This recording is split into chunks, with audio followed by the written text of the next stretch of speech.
Amigas y amigos, muy buenas noches. Sean todos bienvenidos a una nueva edición de Economía sin Secretos. A 203 años de la independencia de Venezuela, los militares han vuelto al poder por encima de la autoridad civil. El pasado 5 de julio se designó como orador de orden a un general en jefe que juró lealtad al chavismo y no a la república.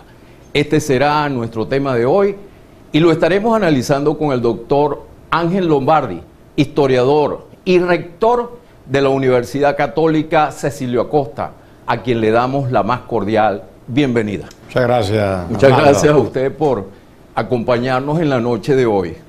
Doctor Lombardi, ¿dónde estamos como país a 203 años de nuestra independencia? Bueno, lo primero, contradecir una afirmación que hiciste. Los militares han vuelto al poder, nunca han abandonado el poder. En Venezuela, el partido más permanente ha sido el partido militar, para llamarlo de alguna manera, es decir, los militares en el poder, y eso es fácil de demostrar, ¿no? Pero vamos a empezar por el principio, el 5 de julio. El 5 de julio es un acto civil. Lo que pasa es que nosotros también los civiles hemos traicionado la memoria histórica y nos hemos prestado a desarrollar la leyenda que ha avalado y ha legitimado la historia militar o el partido militar. El 5 de julio es un acto absolutamente civil y a nivel simbólico se logra expresar muy bien el hecho que se reúna en la Capilla Santa Rosa de la Universidad de Venezuela, de Caracas, la Universidad de Caracas. Si se reúnen los civiles en la Capilla de Santa Rosa de la universidad, entonces el acto del 5 de julio es un acto civil, igual que el 19 de abril del año anterior fue un acto civil del municipio, y estas son las dos o las tres instituciones clave en definir la república: el municipio, el sector civil, la iglesia de alguna manera, aunque la mayoría de los sacerdotes estaban con el bando monárquico, pero la iglesia simbólicamente como religión, más que como iglesia, como religión católica, y la universidad. El cuadro de Lovera de 1935, el más cercano, la fotografía más cercana que tenemos a este acontecimiento, lo refleja muy bien. Creo que el único uniforme que aparece del cuadro de Lovera es Miranda, que es un militar formado en España, en las guerras coloniales de España en el norte de África, con pasantía por los Estados Unidos y Francia, muy exitoso, por cierto, en la Revolución Francesa, pero si tú analizas a Miranda, realmente es un militar de vocación y oficio, pero de mentalidad civil, porque él piensa en constituciones, leyes, instituciones, y de hecho él queda fuera de juego cuando la anarquía lo devora a él también en las llamadas guerras de independencia. De tal manera que lo primero que tenemos que reivindicar en nuestra memoria histórica es el origen civil de la República y el proyecto civil republicano. Lo que pasa es que la guerra crea un marco de violencia y que se ha mantenido prácticamente hasta nuestros días y le dio un protagonismo exagerado para la salud de la República a los militares. De tal manera que el partido militar siempre ha estado en el poder en la República Civil del 59-98, con un perfil menos fuerte, con una presencia menos fuerte, pero siempre con una gran influencia, ¿no?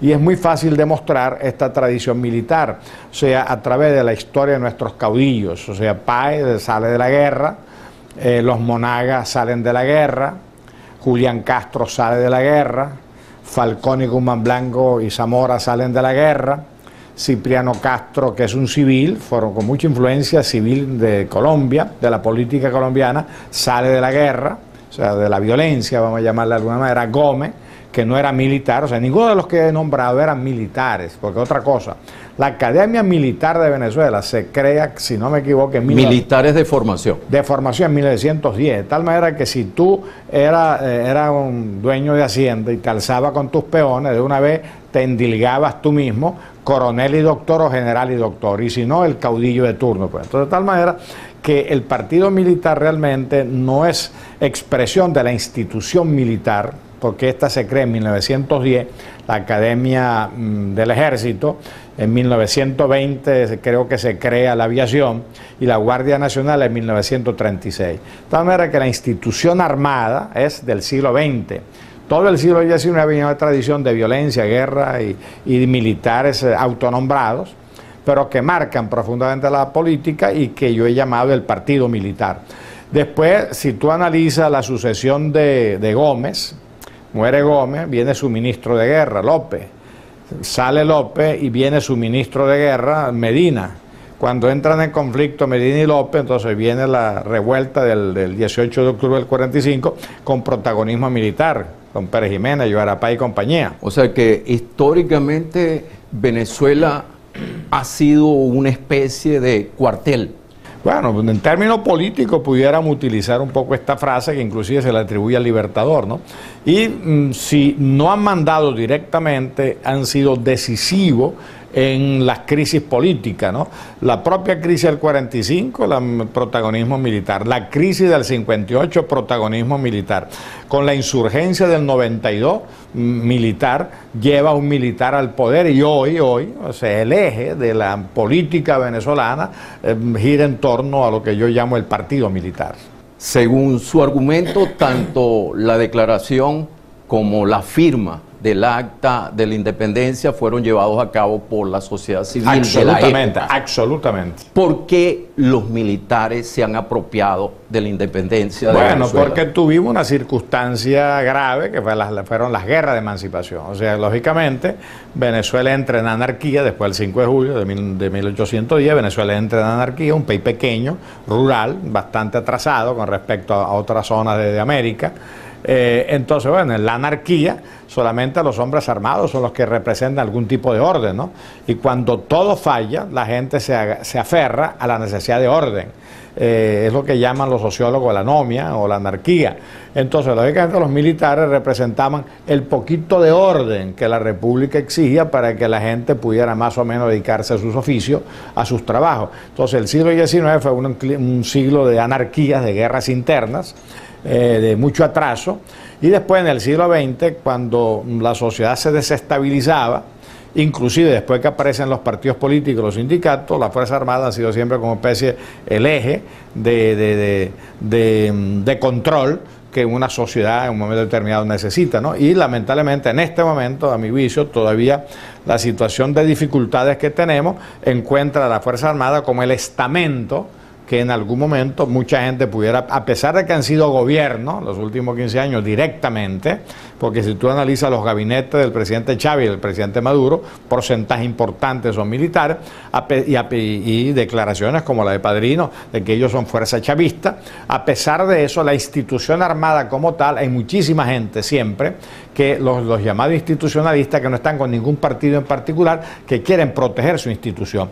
Y en este momento estoy seguro que habrá muchísimos militares que quieren proteger su institución de la politización, y yo creo que cuando esta crisis se desenvuelva completamente y se resuelva, la mayoría de los militares van a querer regresar al rol institucional, que es lo que le conviene al país. Profesor Lombardi, tengo que hacer una pausa.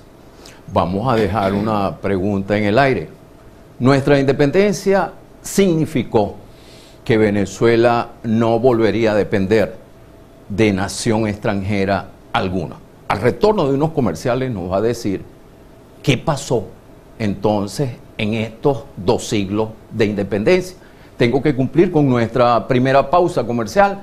Al retorno seguiremos conversando con el doctor Ángel Lombardi, historiador y rector de la Universidad Católica Cecilio Acosta.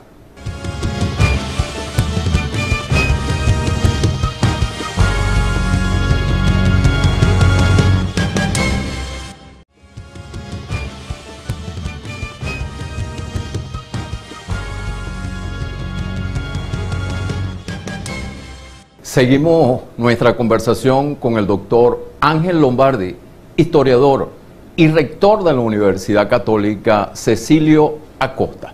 Nuestra independencia significó que Venezuela no volvería a depender de nación extranjera alguna. ¿Qué pasó entonces en estos 2 siglos de independencia? Mira, el concepto de soberanía, como todas las cosas en la historia, varía. Los estados nacionales antes no existían, ahora existen y algún día van a dejar de existir. Lo que pasa es que, repito, depende de qué contexto. En la época del siglo XIX se inicia el proceso de descolonización y fíjate que no es casual que en Buenos Aires y Caracas se inicia en América Latina un proceso de descolonización que se había iniciado en 1804 en Haití y que anteriormente se había iniciado en los Estados Unidos. De tal manera que el proceso de descolonización no es un fenómeno nacional, sino un fenómeno mundial de lo que pudiéramos llamar la mundialización o globalización de la época y que significó la independencia de nuestros países. Después viene la soberanía asumida como ya no la lucha contra el colonialismo europeo, sino el colonialismo o el imperialismo norteamericano, especialmente la zona del Caribe. Entonces, siempre los países pequeños han tenido el riesgo de ser colonizados o subordinados. Y hoy, a pesar de que nosotros seguimos insistiendo en la soberanía, realmente la soberanía en el siglo XXI cada día es más limitada, especialmente para los países pequeños, ¿no? Fíjate, se puede hablar de soberanía, un país endeudado con China. Se puede hablar de soberanía en donde en todas nuestras instancias importantes de identificación, puerto, aeropuerto, registro, notaría, Fuerza Armada, están los cubanos. Es decir, entonces, se puede hablar de soberanía cuando le hemos entregado los proyectos estratégicos venezolanos a las empresas brasileñas. Se puede hablar de soberanía cuando prácticamente hemos abandonado el reclamo del Esequibo y el sur de Venezuela se lo estamos facilitando al Brasil. Entonces sí podemos afirmar que es un contrasentido histórico que ahora Venezuela dependa de China, claro, de Rusia y de Cuba. Claro, la soberanía termina siendo un discurso vacío. Entonces, hay que ser soberano, pero no solamente frente a los Estados Unidos, sino frente a cualquier potencia o frente a cualquier país extranjero. Pero además, la soberanía en el siglo XXI cada día va a ser más limitada, porque la humanidad, la globalización, etcétera, que tampoco es un invento del siglo XX, del siglo XXI, esto tan viejo como la humanidad, la mundialización, la globalización va a obligar a los países a renunciar a parte de su soberanía por razones de sobrevivencia del planeta. Por ejemplo, nosotros, si los colombianos deciden hacer decisiones soberanas sobre los ríos que llegan al lago de Maracaibo, Venezuela lo pudiera permitir, afectando el 70% de nuestros recursos hídricos. Entonces, Colombia tiene que entender que, si bien son soberanos, pero sobre las aguas del lago tiene que discutir con Venezuela, porque afecta a los dos intereses. El caso del sistema fluvial Orinoco-Amazonas, y Plata, Río de la Plata, que prácticamente atraviesa el continente. Podemos permitir que solamente los países principales usuarios de esos ríos tomen decisiones sobre esos ríos. Tienen que ponerse de acuerdo. El pulmón amazónico, podemos dejarle esa responsabilidad solamente a Brasil, comprometiendo el pulmón del mundo. Entonces, la soberanía, como todos los conceptos, son históricos y van cambiando con el tiempo. En el siglo XIX era una soberanía sustentada en la independencia política de otro país. En el siglo XX, la soberanía es la cooperación para evitar el imperialismo o las influencias exageradas extranjeras. Y en el siglo XXI, básicamente, habrá que pensar en la soberanía cooperante con cualquier país para asociarse en la protección del planeta. De tal manera que nosotros hemos mantenido un discurso anacrónico. Seguimos hablando en el siglo XXI como si estuviéramos en el siglo XIX. Es decir, la realidad siempre debería condicionar, la realidad es racional, entonces siempre el discurso debería estar condicionado por un discurso hacia adelante y no hacia atrás. Hoy, a 203 años de nuestra independencia, estamos viviendo un tiempo de dictadura militar en Venezuela. Mira, la parte del éxito del presidente Chávez y de este proyecto político hegemónico de los últimos 15 años es la ambigüedad. Entonces, cuando una vez a Teodoro Pecó le preguntaron, prensa extranjera, en el extranjero, cómo calificaría el régimen venezolano, él salió con algo inteligente. Él dice, no es una dictadura, pero tampoco es una democracia. Entonces, yo creo que el gran éxito de Chávez y este gobierno es que ellos tienen aspectos claramente dictatoriales y aspectos en donde la democracia formal en general se mantiene. Y eso ha sido posible por dos razones fundamentales a mi juicio. Una, la abundancia de dinero. Cuando tú manejas mucho dinero, calla mucha gente, muchos son cómplices y otros hacen negocio. Entonces el gobierno ha manejado mucho dinero y eso le permitió permear todas las críticas, todas las diferencias, ¿no? Y después, sin lugar a duda, que el presidente Chávez logró crear una mayoría política electoral, sin lugar a duda. Ahora, el problema que van a tener en estos últimos meses y en los próximos tiempos es que ya no tienen dinero, no tienen dólares y ya no tienen mayoría. El problema es que la mayoría política electoral que estaba mirando para el chavismo ahora está mirando hacia ninguna parte, porque tampoco logra la oposición trasladarla hacia la oposición. Y por eso estamos como en esta tierra de nadie, o sea, en esta anomia general. El día que la oposición, no necesariamente la que tenemos ahora, sino la oposición, porque todo gobierno tiene su oposición, en algún momento una oposición, esta u otra, logre trasladar el descontento mayoritario que hay en Venezuela hacia una opción electoral diferente, evidentemente el gobierno tiene que dejar el poder porque no va a tener futuro. Entonces, como una vez más se demuestra que las cosas van cambiando y por eso es importante el análisis permanente y que el discurso no vaya detrás de la realidad, perdón, no vaya delante de la realidad, sino detrás de la realidad. El militarismo no fue inventado por Chávez. No, en absoluto, ni por Chávez ni en Venezuela. El militarismo ha existido desde siempre. O sea, quien gobernaba en Roma con los emperadores romanos era la Guardia Pretoriana, eran los generales exitosos. Sí, y además tiene sentido el poder de las armas. Napoleón decía, las bayonetas sirven para todo menos para sentarse sobre ellas. Y él montó su imperio y su éxito político sobre las armas. Es decir, que mientras la humanidad mantenga ejércitos, por la razón que sea, los militares van a ser un factor protagónico en los procesos políticos. En ciertas sociedades, mucho más que en otras, que han logrado desarrollar instituciones civiles que de alguna manera neutralizan el factor militar. Nuevamente tengo que hacer una pausa. Vamos a dejar una pregunta en el aire. ¿Por qué cada cierto tiempo se repite en Venezuela el mismo ciclo? Dictadura, democracia, anarquía, vuelve la dictadura.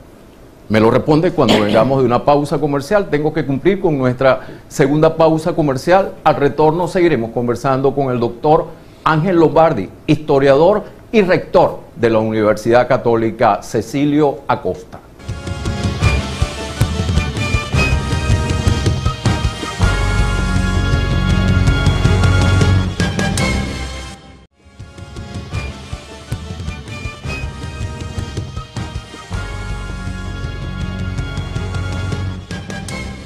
Seguimos conversando con el doctor Ángel Lombardi, historiador y rector de la Universidad Católica Cecilio Acosta. Profesor, ¿por qué cada cierto tiempo se repite en Venezuela el mismo ciclo? Dictadura, democracia, anarquía, vuelve la dictadura. Mira, la explicación es sencilla. Si tomamos una idea de Marx, o sea, la política y la lucha por el poder expresa muchas cosas, intereses diversos, etcétera, pero está determinada fundamentalmente por la economía política. Este programa se llama Economía sin secreto. O sea, la economía política. Entonces, mientras no cambie el modelo económico, la política tiende a repetirse. Entonces, nosotros tenemos una economía política muy simple. En el siglo XIX, la economía cafetalera, o sea, era una economía agroexportadora a partir de un producto. Entonces era la Venezuela de los caciques. O sea, cuando cambia la estructura económica venezolana, pasamos de una economía cafetalera, agrícola, petrolera, más o menos entre 1914 y 1922, que es cuando Venezuela se convierte en país exportador de petróleo, que una situación que no ha cambiado hasta hoy. La mayor parte de nuestras divisas, todos los gobiernos, todas las épocas, han dependido del ingreso petrolero y eso configuró una sociedad rentista, no productiva. Nuestro reto al futuro va a ser cómo pasar de una sociedad de mentalidad y actitud y conducta rentista a una sociedad de actitud y conducta productiva, competitiva y a nivel global. Entonces, lógicamente, si la estructura de poder económico, la estructura de poder social no se modifica, la estructura de poder político refleja esa realidad. Eso explica por qué nuestra democracia es tan débil y tan imperfecta. Claro, porque el ciudadano en Venezuela no existe, o sea, existe en el papel, porque para que exista el ciudadano y la ciudadanía deberían funcionar las leyes y las instituciones. Cuando veamos a la gente del gobierno, de este y de los otros, las costumbres que perversas la han mantenido, cuando veamos a la gente del gobierno, a los militares haciendo cola, respetando los semáforos, es decir, cuando ellos asuman la vida del ciudadano, todos seremos ciudadanos. Mientras tengamos un grupo privilegiado por carnet, por cargo, por dinero y tal, no hay ciudadanía. Y después porque no estamos protegidos por las leyes. Trujillo, el dictador dominicano, tenía una frase muy cínica, pero muy buena, sociológicamente muy buena. Él decía, a los amigos todo, a los enemigos la ley. La ley en Venezuela, en la sociedad atrasada y en la sociedad autoritaria, la ley es para los tontos. La ley es para el que no tenga amigos. La ley es para el que no tenga protección, el que no tenga dinero, el que no tenga padrino.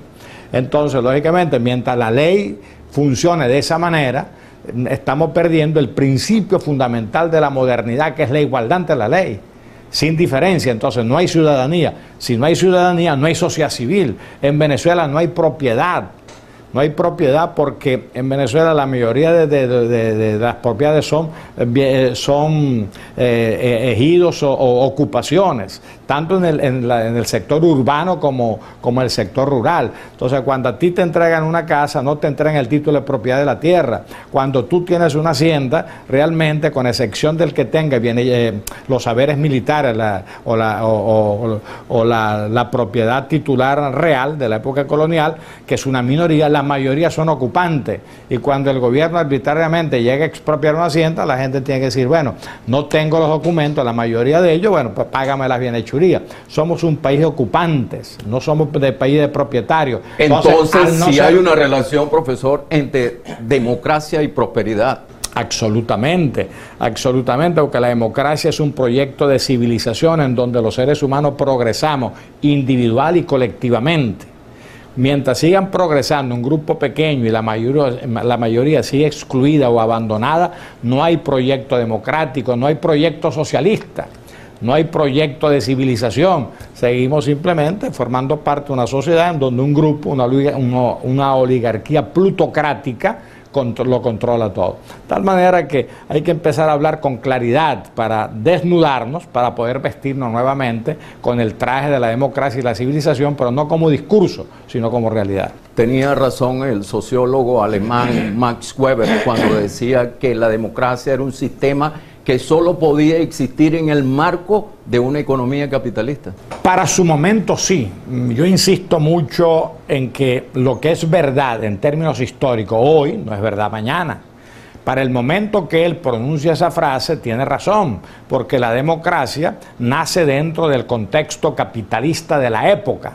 O sea, la democracia como ideal político es griego, como ideal político, pero como construcción política jurídica real es moderna, del siglo XVII para acá, desde la Revolución Inglesa, norteamericana, francesa, etcétera, ¿no?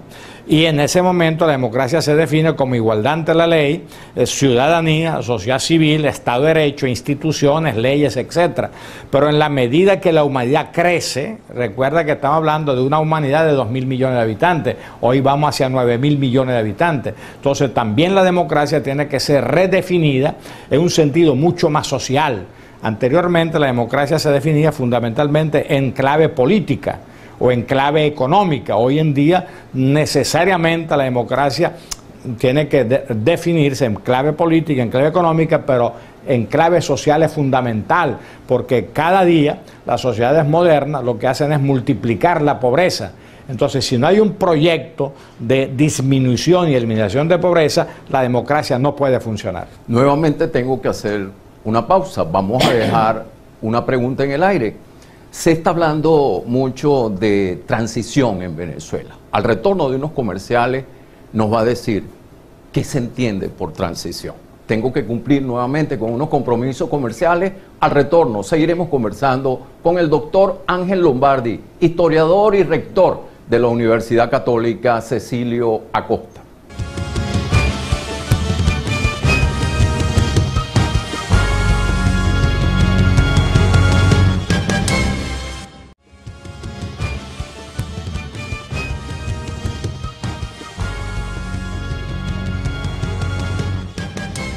Seguimos nuestra conversación con el doctor Ángel Lombardi, historiador y rector de la Universidad Católica Cecilio Acosta. Se está hablando mucho de transición en Venezuela. ¿No puede decir qué se entiende por transición? Sí, estamos en transición, por muchas razones. Una, cuando las reglas del juego del cambio de gobierno o el cambio de poder no están claras. En Venezuela, la mayoría, inclusive sector importante que han apoyado o apoyan al gobierno, saben que el CNE no es un árbitro imparcial. Entonces, mientras tú no confías en el árbitro imparcial, las elecciones se diluyen en la desconfianza. Entonces, se habla de transición en la medida que hay una necesidad o deseo de cambio y las reglas del juego no están claras o están demasiado sesgadas. Entonces hay un problema de legitimidad y credibilidad en el proceso electoral. Hay una necesidad de transición porque el propio gobierno está reconociendo el fracaso de sus políticas. Dice, el proyecto no, el proyecto sigue, ellos mismos no se lo creen, pero las políticas están fracasadas y el resultado está a la vista. El chavismo ya no es mayoría en Venezuela. Repito, eso no significa que a la mayoría la tenga la oposición. Es una mayoría extraviada en este momento que anda buscando dónde mirar. Entonces, hay necesidad de cambiar las políticas económicas. Se siente la necesidad de que hay que cambiar de gobierno. Se siente la necesidad de que las cosas así no pueden seguir, cada día peor. Si tenemos los últimos 5 o 7 años, cada día es peor que el anterior. La gente decía, cónchale, creíamos que habíamos tocado fondo, pero no sabíamos que teníamos sótanos. Cada día seguimos más. Los índices de pobreza aumentan, los índices de desempleo aumentan, los índices inflacionarios aumentan, los índices de inseguridad aumentan. Es decir, todas las cifras negativas están en aumento. Entonces, lógicamente, eso te va creando incertidumbre frente al futuro, te va creando desorientación, te va desasosiego, crispación. Entonces, en ese cuadro hay transición, la necesidad de una transición. Ahora, ¿hacia dónde y con quién? Ahí está la gran pregunta. Lo mejor que pudiera pasarnos es que el hacia dónde y con quién sea dentro de un modelo democrático, alternativo, regido por la Constitución de manera constitucional, legal y pacífico. Eso sería lo mejor. Si nosotros logramos resolver esta crisis con una transición democrática, pacífica, legal, eso es un gran éxito para la población venezolana. Si la solución va a venir, como en el pasado, de golpe de Estado, conspiración y cosas de esas, es un fracaso para la sociedad venezolana, porque quiere decir que frente a nuestras enfermedades sociopolíticas tenemos las recetas de la abuela y no las recetas de la modernidad. Entonces, para terminar con el símil del cuerpo enfermo, cuando tú sientes malestar, tú sabes que estás enfermo.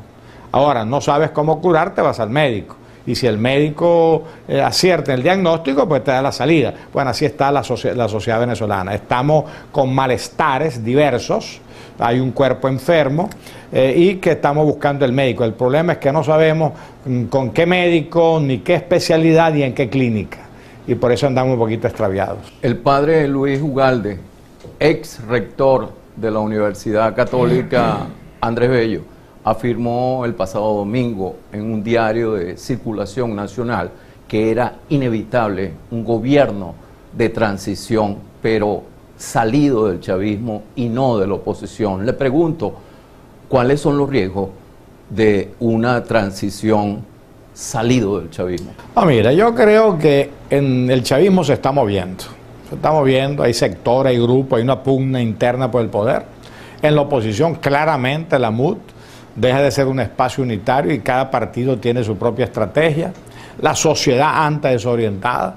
Entonces yo comparto la tesis de la transición, pero no en el sentido que solo con el chavismo. Yo creo que va a haber una mezcla de intereses políticos, social y económicos, de sectores del chavismo, no con todo el chavismo, y sectores de la oposición, no toda la oposición, la visible, la actual, para tratar de crear esa transición política sin trauma. Eso lo dijo Lula. Desde afuera nos ven con más claridad y con más objetividad. Lula habló de un gobierno de coalición. Cuando las crisis políticas, ningún grupo tiene la fuerza para doblegar al otro grupo. Entonces, lo práctico, lo que el país necesita, es lo que los franceses llamaron una vez la cohabitación. O sea, en un momento determinado, el partido de gobierno gaullista no tenía la fuerza suficiente y el Partido Socialista francés no tenía la fuerza suficiente, bueno, cohabitaron. El presidente era Mitterrand y el primer ministro Chirac. La cohabitación, que es lo normal. En Chile, para poder salir de Pinochet y montar un gobierno de estabilidad y progreso, crearon la concertación entre socialdemócratas, socialistas, socialcristianos, demócratas cristianos, y le dieron estabilidad a Chile. En Venezuela, para recuperar la estabilidad en el año 59, tuvieron que firmarse los pactos, el de punto fijo, el otro. En política, el pacto es una necesidad, el compromiso, la negociación, sin anular las diferencias. ¿Por qué? Porque sin acuerdo no hay mayoría. ¿Y cómo fue la experiencia de España en materia de transición? El pacto a la Moncloa, o sea, después que se habían matado los españoles, o sea, después del fracaso de la República, la guerra civil, 1 millón de muertos, un franquismo brutal, una dictadura brutal de casi 30 años, bueno, y al final los enemigos de ayer, Santiago Carrillo, Partido Comunista, Felipe González, Partido Socialista, por el franquismo, el que fue primer ministro, que acaba de morir, Adolfo Suárez, bueno, el pacto de la Moncloa, y que le dio a España estabilidad y prosperidad. En Venezuela va a pasar eso, nos guste o no nos guste, a menos que creamos que una dictadura militar o un golpe de Estado resuelve el problema. Eso no lo resuelve, lo difiere. Así que todos los venezolanos deberíamos sensatamente plantearnos la posibilidad de un gran acuerdo nacional que permita enfrentar la crisis económica, la crisis política y recuperar las reglas del juego democrático, que gane el que la gente respalde. Nuevamente tengo que hacer una pausa, pero la transición siempre es difícil y reclama el liderazgo apropiado. Al retorno nos va a decir si contamos en Venezuela con el liderazgo apropiado para una transición. Tengo que cumplir nuevamente con unos compromisos comerciales. Al retorno seguiremos conversando con el doctor Ángel Lombardi, historiador y rector de la Universidad Católica Cecilio Acosta.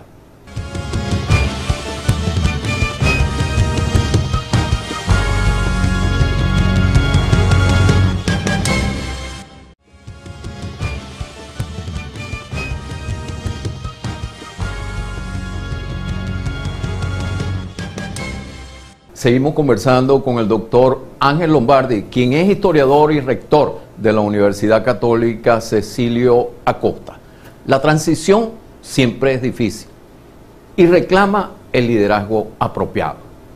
¿Usted cree que contamos en Venezuela con ese liderazgo apropiado para una transición política? Mira, una característica de los seres humanos y de las sociedades que generamos lo que necesitamos. Si el día que el cuerpo humano sano pierde la capacidad de generar los anticuerpos, bueno, nos morimos. Las sociedades no se mueren, continúan. Por consiguiente, las sociedades generan obligatoriamente los anticuerpos. Entonces, el liderazgo siempre surge. La realidad siempre genera un liderazgo. Lo que pasa es que nosotros solamente estamos viendo los líderes visibles y casi siempre las crisis, las transiciones, quienes actúan son los líderes no visibles en este momento. Entonces el problema es ese, que estamos como atrapados en una imagen de televisión en donde, bueno, fulano. De pronto algunos de ellos sí, pero algunos de ellos no.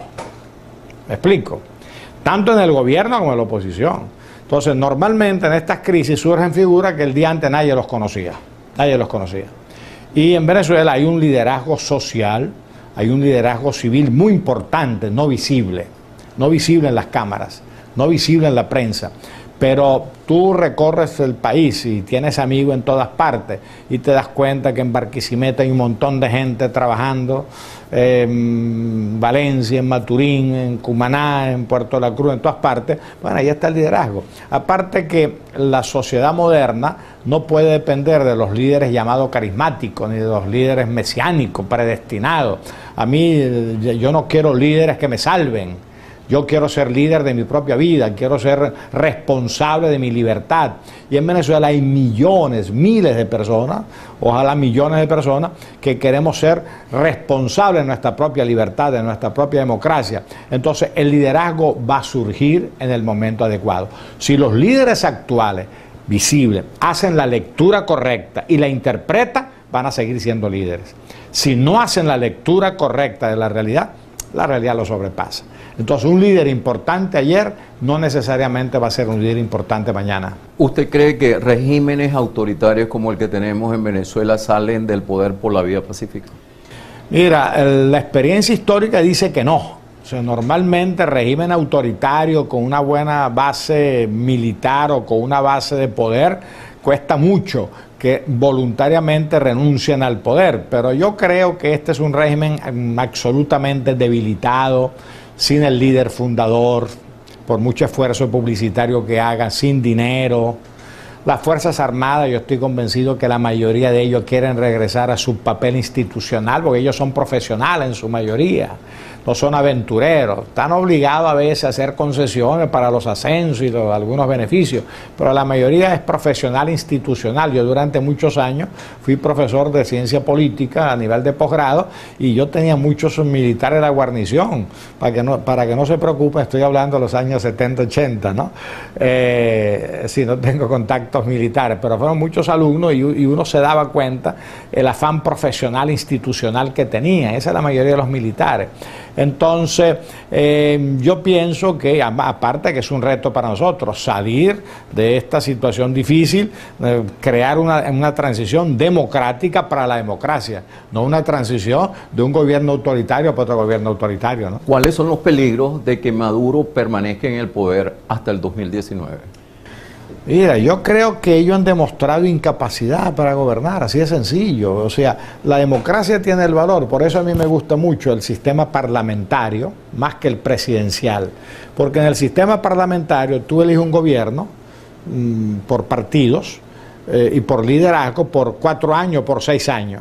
Pero si en cualquier momento el gobierno está fracasando en sus políticas, se pueden anticipar las elecciones y cambiar al gobierno. Entonces, por eso me gusta el modelo parlamentario. El modelo presidencial es más rígido, son 4 años, son 5 años, son 6 años con reelección, etcétera, ¿no? Pero ningún gobierno se sostiene sin legitimidad. O sea, todo gobierno que termina fracasando en sus políticas va creando insatisfacción y se va deslegitimando, porque como sabemos hay una legitimidad de origen y una legitimidad de desempeño. Entonces, un gobierno deslegitimado, que fracasa en sus políticas, que crea insatisfacción, con descontento creciente, es muy difícil pensar que va a durar hasta el 2019. El país reclama un cambio. ¿Cómo producir el cambio que el país tanto necesita? Lo acaba de decir la conferencia episcopal, que termina hoy, terminó ayer, terminó el día jueves en Caracas, lo acaba de decir, diálogo y cambio.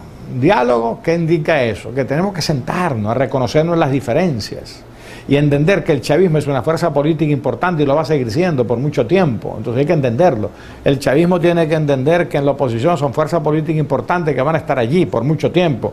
Hay que respetar las fuerzas políticas emergentes. Entonces, una vez que nos reconozcamos, nos respetamos, nos sentamos, el acuerdo humano forma parte de la inteligencia humana. Entonces, en Venezuela hay que desarrollar el diálogo creativo con resultados concretos en el corto plazo y, lógicamente, el cambio político, económico, social necesario dentro del marco democrático. El próximo 31 de julio se cumplen 100 años del descubrimiento del pozo petrolero Sumaque 1.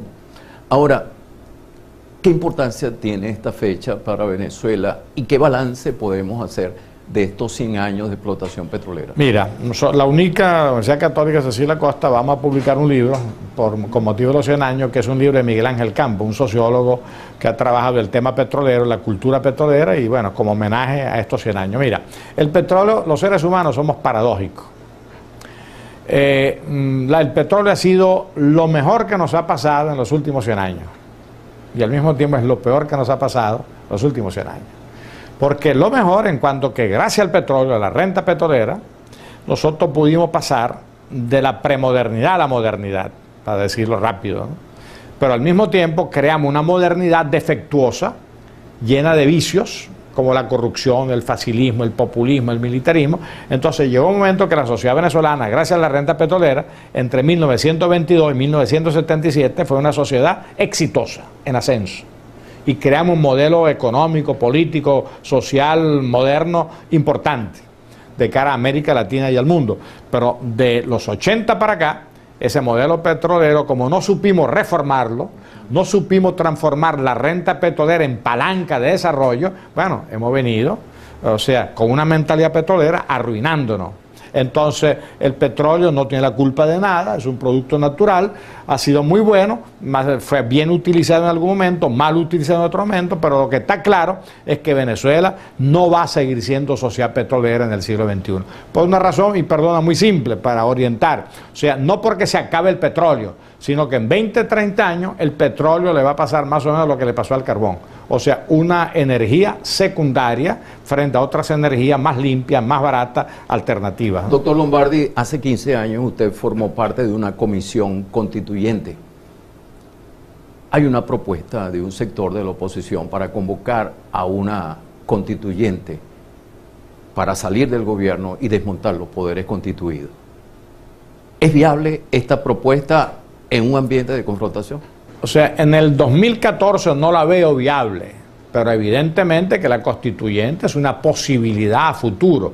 Habría que ver en qué circunstancias se plantea. En el 2014 no lo veo, no tiene el consenso de la mayoría necesaria para que tenga la fuerza política de ser convocada. Muchísimas gracias por haber aceptado nuestra invitación. Recuerden todos ustedes que este y todos los programas lo podrán ver a través de nuestro portal www.economiasinsecretos.com.